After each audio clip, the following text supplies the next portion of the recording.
fundamental unit of analysis when we want to think about consumer experience in the smart home is not to think about the individual devices, but instead to think about the interactions among those devices.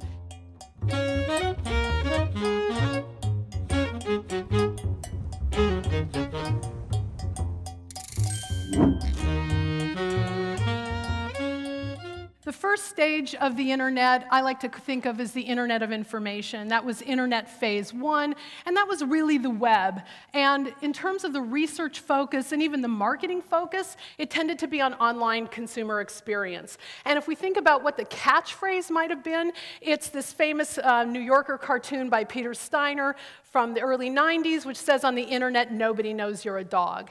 Then fast forward, and now by 2013, we're pretty squarely into the social media phase of the internet. That's Internet Phase 2, and that's the Internet of People, as I like to think about it. A lot of research on social media still going on, and the catchphrase there is, on the internet, everybody knows you're a dog. And now just a few years later, we are now entering what I will argue is the third phase of the internet. And it's a really exciting phase. It's the Internet of Things. And I like to think of this as the post-social phase of the internet, where now we're thinking about consumer experiences of what I'll call the assemblage. This is an internet where devices, our interaction with devices, become much more important than our interactions with people. And the catchphrase here is, on the Internet of Things, nobody knows you're a fridge. Okay, so a little bit of humor there, but sort of set the stage for how I see things evolving. So just to make sure we're sort of on the same page here, what is the consumer Internet of Things? It's this collection of everyday objects in the physical world that are embedded with sensors and with actuators, and of course are connected to the internet, and they're connected to the cloud. And the thing that's really important about this is these devices communicate directly with other devices. So not only are they communicating with consumers, but in some of the ways I'm going to argue a little in a few minutes, some of these communications with the devices are more important than our communications with them. Okay, so if we think about, well, is this really a big deal? I'm here to tell you, I think the Internet of Things is going to be more revolutionary in terms of our lives and behavior than the internet itself was. And if we just look at some of the early numbers, you can see the Internet of Things is going to be huge. Samsung made an announcement that they are going to be 100% Internet of Things enabled. Every single product that they sell in just a few more years will be connected to the internet. So various estimates are between 25 and 50 billion connected devices in just 4 more years. There'll be about 250 million connected cars on the road in the next 4 to 5 years. There's been a lot of investment, and it's worth, very big numbers, 19 trillion perhaps in just another 5 years or so. So I don't think there's any argument that this is a massive opportunity, not just from a marketing perspective, but from a broader business perspective. But one of the things that's really been interesting to us is the current instantiation of the consumer Internet of Things is the smart home. And if you start to look at the smart home, you see there's a lot of hype, but there's not a lot of action. And in fact, there's an enormous adoption problem. And so I put some statistics up here. As you can see, not that many people own a connected device. And actually, by show of hands, how many people here in this room have at least one device? Okay, so you kind of prove my point. You're upscale, you're techie DIYers, you're overeducated. But for the most case, in the mass market, we don't see that. And in fact, a really kind of frightening study came out recently by Accenture, which suggested that the 2016 purchase intention rates for 6 different categories of some of the most popular connected devices, so smartwatches, smart home cameras, personal drones, things of that nature. I know I'm dying to get one. The purchase intent rates are really low. But even beyond that, the interest in purchasing one of those devices hasn't really changed in the last year. So something's going on. There are very low rates of adoption. On the one hand, you have Samsung saying, we're going to have internet-enabled devices in every single product we sell. But consumers are saying, So we have a pretty significant situation here. So what are the barriers? I think there are three main barriers.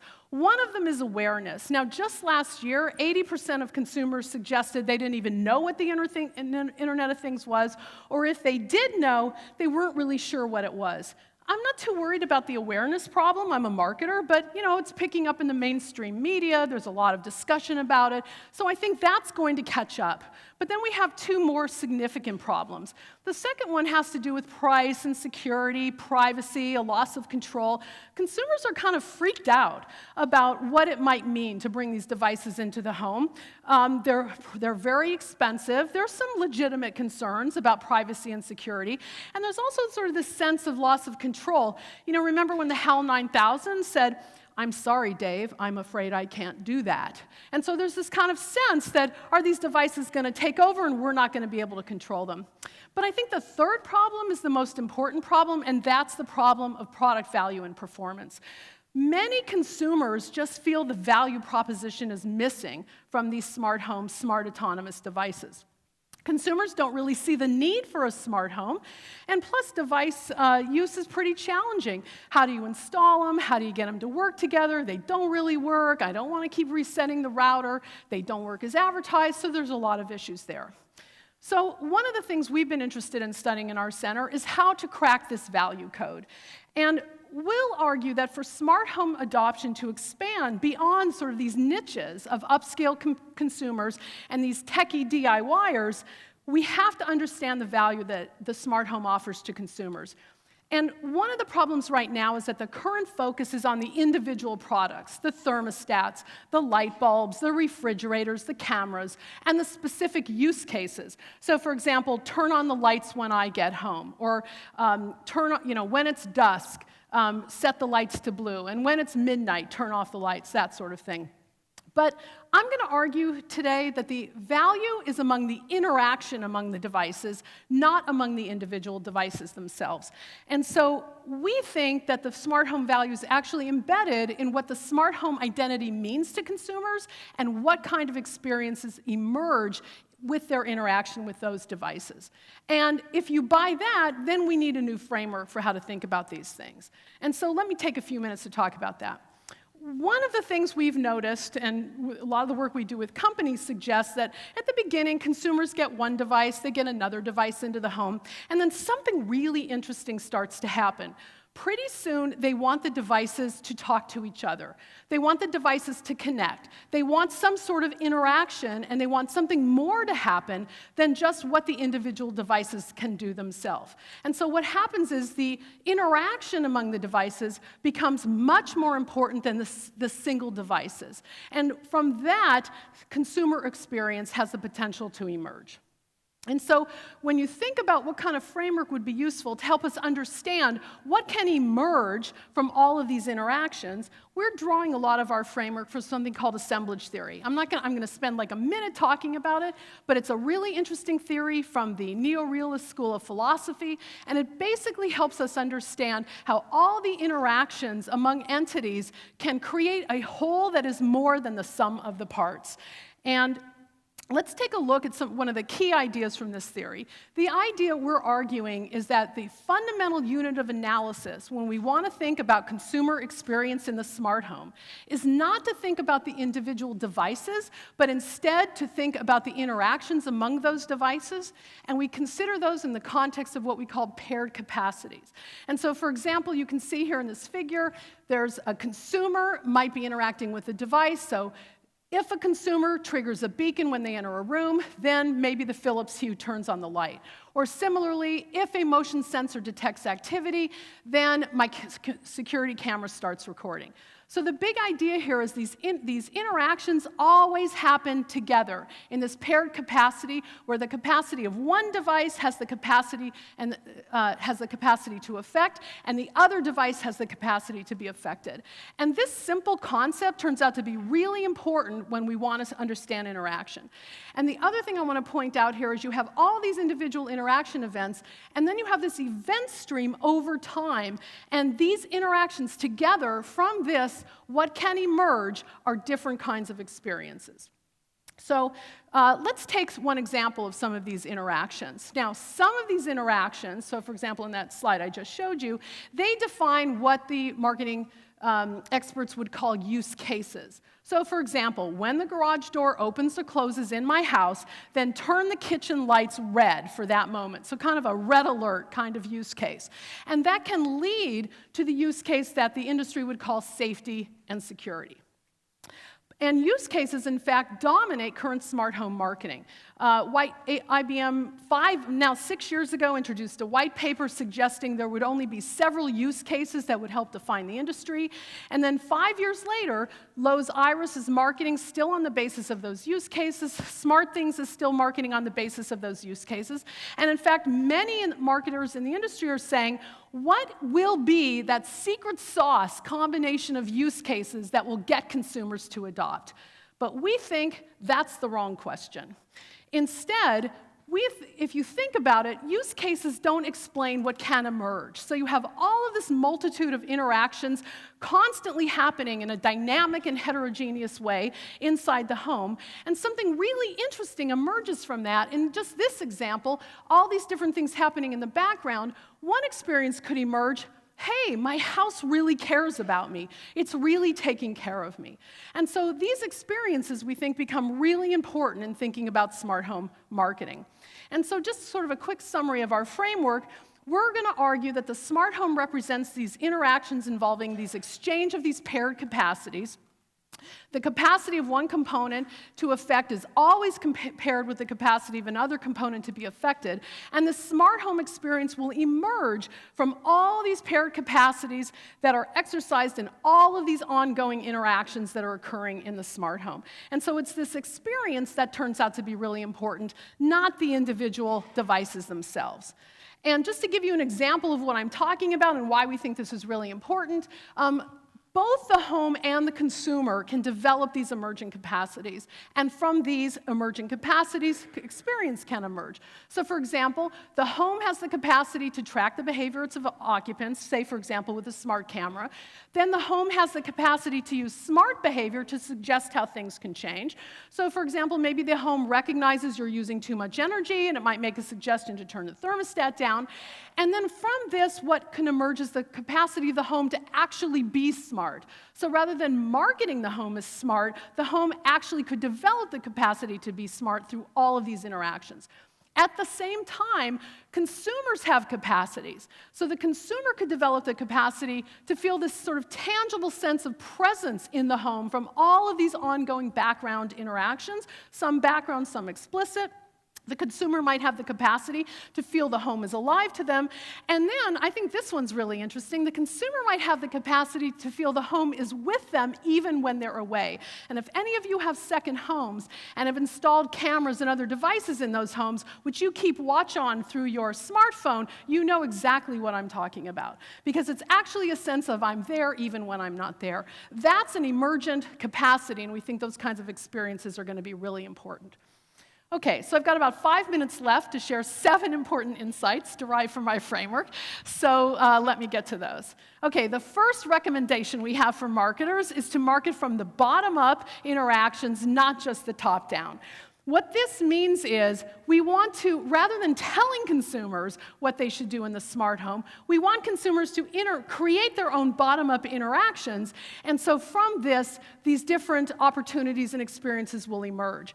In fact, saying that the smart home has 5 use cases is like saying the internet has 5 uses. And so we want to be really careful about making sure we're not doing this sort of only this top-down marketing. Number 2, when we market the smart home, we want to think back to Steve Jobs. When Steve Jobs first introduced and marketed the iPad, he didn't market it on the basis of use cases. Instead, he said, this is everything you already understand but more. He suggested it was magical. He suggested it was revolutionary. And if you remember when the iPad came out, a scant 6 years ago, there was a lot of, the name was mocked, people were really confused. What is it, a giant iPhone? And it was very not clear how to categorize it.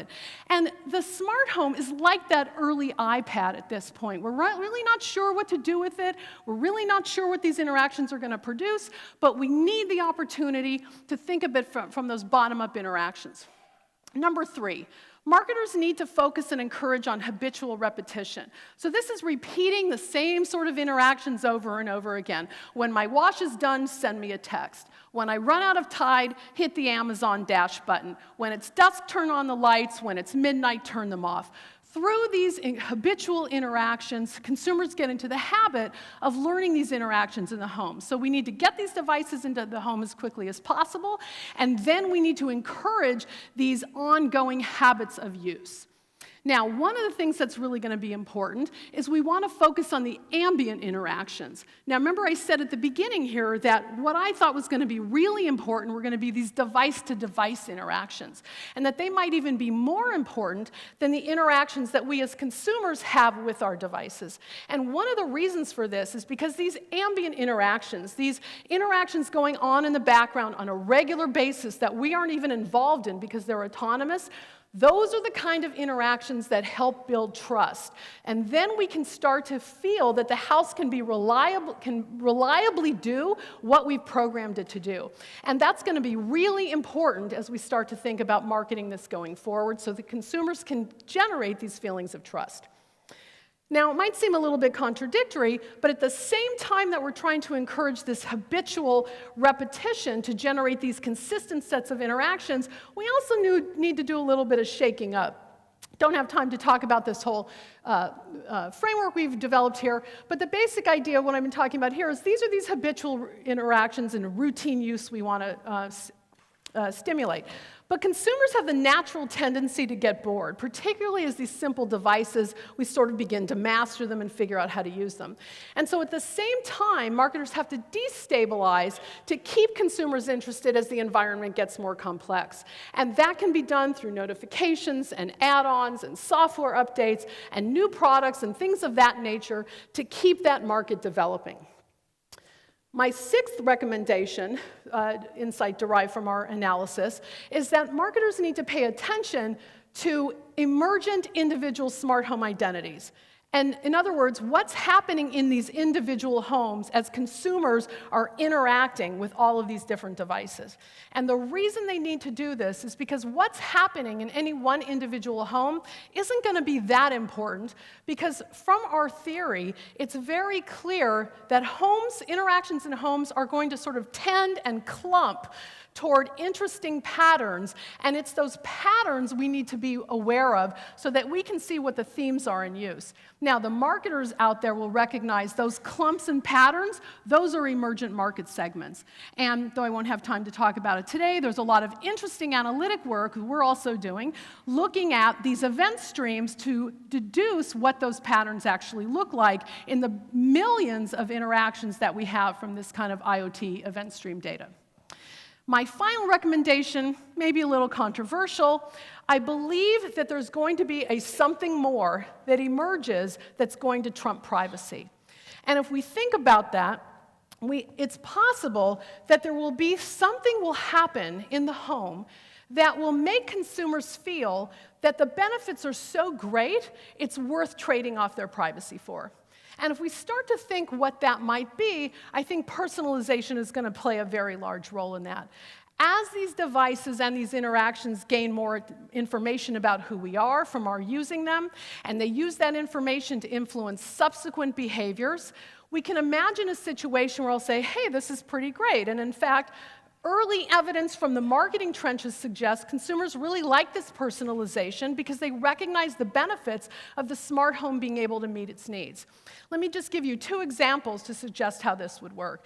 Imagine a neighborhood of homes that decides to be networked. So they put the kids on tags, they put the pets on tags, and then it's possible with networking in the homes as well for everybody to keep track of where their kids are, how late they're staying at the park, hey, it's Johnny, it's time to come home for dinner, where's Spot, and that sort of thing. And when you think about whether consumers would be willing to give up what is actually an enormous amount of privacy in exchange for the benefits of that networking, we think they will. Another example from connected cars. Will consumers be willing to give up information about their location, sharing it with other cars, information about their speed, their travels, and so on, in exchange, say, for reduced insurance premiums? You bet they will.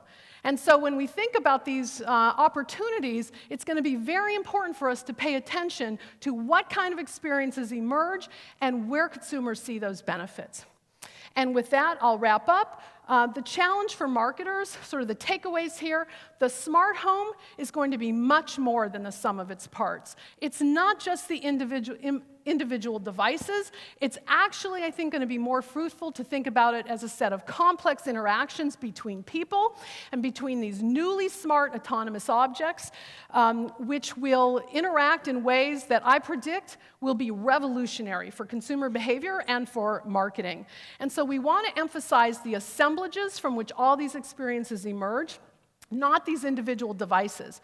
And so the most important job we have right now is to get these devices into as many homes as possible, as quickly as possible, because what we need to focus on are the interactions and what will emerge. And from that, we will have the tools and the strategies available to help develop expanded patterns of use and deeper adoption. Thank you very much.